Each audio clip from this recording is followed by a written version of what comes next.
तर आज आपल्या मामाच्या घरी जेवण होतं ना. जेवण करायच्या पहिले एवढी खतरनाक कॉमेडी झाली ना. जेवण कशाने मिळते होतं सगळं सांगतो, पण पहिलेपासून तोपर्यंत लवकरात लवकर तुमच्या बोले फॉलो करून घ्या.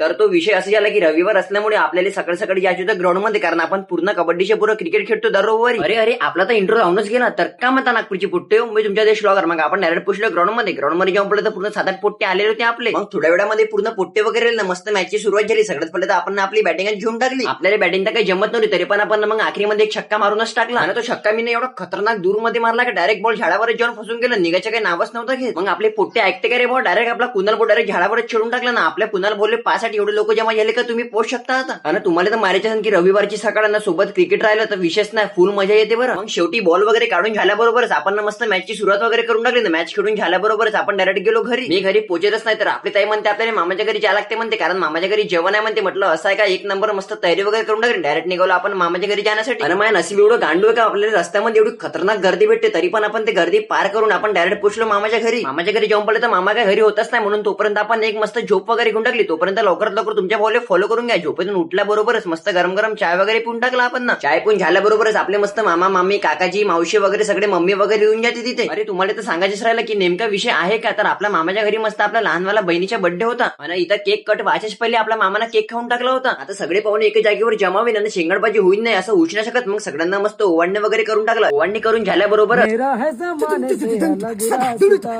केक कट झाल्याबरोबरच तुम्हाला तर मारायचं की आपण खाण्यापिण्यामध्ये काही मागा राहत नाही. मस्त केक वगैरे खाऊन टाकलं आणि सगळे लोक मस्त जेवण करायला बसले. मग मस्त जेवण करून झाल्याबरोबरच